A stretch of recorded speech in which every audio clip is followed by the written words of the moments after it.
Bienvenue à toutes et à tous pour ce tutoriel de Blender France où nous allons apprendre à rendre vos wireframes, vos trames de modèles avec le moteur de rendu Cycles. Alors, ouvrons Blender et pour cet exercice, je vais me contenter de travailler sur des modèles assez simples. Vous n'avez pas besoin d'avoir beaucoup de connaissances en termes de modélisation, vous allez voir, c'est très facile. Donc je suis ici dans Blender, c'est la version 2.68a et je suis sur ma scène par défaut avec un cube, une caméra et une lampe. Je vais supprimer ce cube à l'aide de la touche X, d'ailleurs je vais en profiter pour afficher les touches que je presse pour vous permettre de mieux suivre mes manipulations. Donc une fois que je suis ici, je vais ajouter à l'aide du raccourci clavier Shift A un objet Monkey, donc qui est en fait Suzanne, qui est un singe, une tête de singe.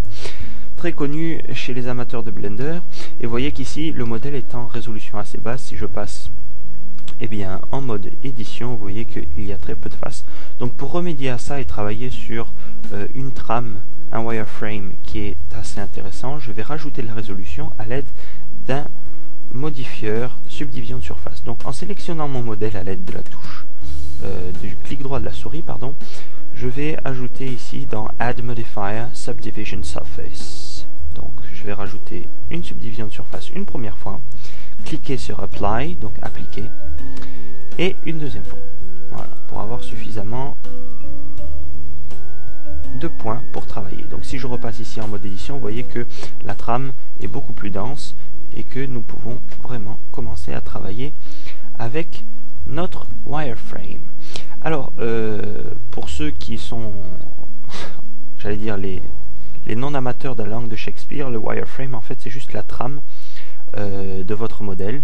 Je vais beaucoup utiliser ce terme parce que c'est vrai que j'ai pas vraiment trouvé de bonne traduction en français. Donc, wireframe, c'est simplement les lignes de vertex, ici que vous voyez en orange, et c'est simplement la trame de votre modèle et le placement de vos points.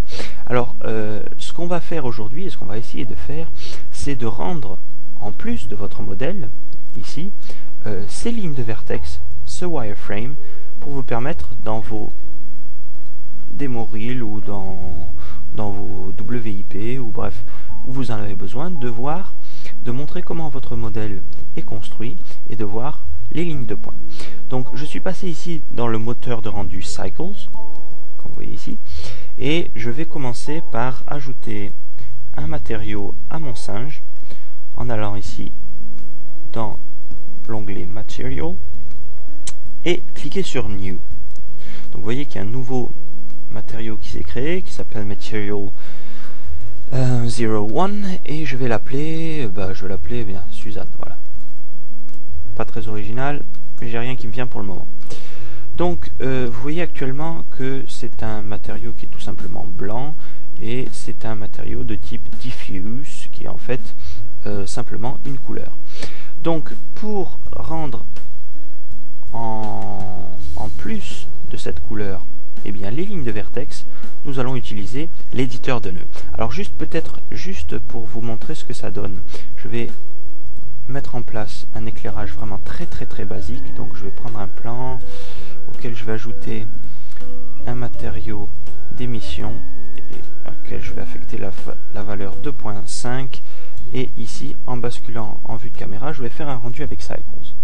Donc vous voyez qu'ici rien de plus simple, j'ai mon singe qui est éclairé et qui a simplement une couleur blanche. Ok, donc à partir de ça je vais sortir ça de la vue, peut-être augmenter un poil l'éclairage, donner un angle un poil plus intéressant à mon singe, voilà, comme ça. Hop. Voilà. Et peut-être recadrer légèrement ma vue pour que ce soit un peu plus intéressant. Voilà. Donc ici j'ai ma scène qui est préparée, j'ai mon singe, et vous voyez qu'ici, bon, ça manque un petit peu d'éclairage, mais on ne voit pas les lignes de vertex. Bien. À présent, nous allons passer dans l'éditeur de nœuds. Donc pour ce faire, je vais peut-être juste appliquer avant ça un smooth. Donc pour passer dans l'éditeur de nœuds, disais-je, nous allons séparer notre vue en deux. Et dans le déroulant ici, vous voyez, il y a le cube. Nous allons sélectionner Node Editor, donc éditeur de nœuds, et ici rien ne s'affiche. Alors ne vous inquiétez pas, c'est que nous sommes actuellement dans le compositor et nous allons cliquer sur le petit icône Material qui ressemble à celui-ci. Et là vous voyez que nous avons deux nœuds, très simples, je vais grossir pour vous permettre de mieux voir. Material Output, qui est en fait le résultat de votre chaîne nodale, et un shader qui s'appelle Diffuse et qui est donc une couleur blanche. Bien, nous allons détacher ceci, dupliquer notre shader Diffuse et les mixer ensemble à l'aide d'un nœud Mix Shader. Alors je vais peut-être un petit peu vite. Pour ajouter un shader, il suffit de faire Shift A, comme pour la modélisation, aller dans la rubrique Shader et puis Mix Shader. Alors vous voyez que sur ce nœud Mix Shader, nous avons une entrée shader, une deuxième entrée shader, et nous pouvons tout simplement brancher nos deux shaders diffuse en entrée et brancher la sortie au résultat qui s'appelle Material Output Surface, donc la surface. C'est ce qui va s'afficher, comme son nom l'indique, à la surface du modèle. Bien, à présent nous allons rajouter une série de nœuds qui va se brancher dans ce paramètre Factor et qui est actuellement à 0,5. Donc je vais ajouter un nouveau nœud qui se trouve dans Input Geometry, que je vais faire suivre par un nœud qui s'appelle, donc dans la rubrique Color, et qui s'appelle attendez, non, c'est pas dans Color, c'est dans Converteur, et ça s'appelle Separate RGB, donc Separate RGB. Donc vous allez ici sélectionner l'entrée paramétrique que vous allez brancher sur Image. Ensuite, vous allez ajouter un nœud,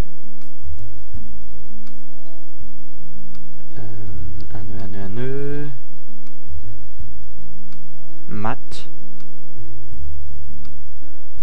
Voilà, c'est dans Converteur aussi. Je vais faire peut-être un petit peu de place. Brancher R dans Value, mettre ici le paramètre d'intégration dans Greater Than et brancher la value dans le factor. Et voilà. Maintenant si je fais un rendu et que, alors je vais peut-être mettre ça en noir et que je fais un rendu, voilà, tout simplement notre wireframe qui apparaît. Alors c'est trop pp pour le moment, donc on va modifier la valeur ici, la deuxième valeur de Greater Than, et on va diminuer cette valeur et la mettre à 0,1 par exemple, et refaire un rendu. Et voilà comment rendre sur vos modèles votre trame, le wireframe. Voilà, j'espère que ce tutoriel vous aura été utile. Je vous dis à très bientôt pour un nouveau tutoriel. Ciao!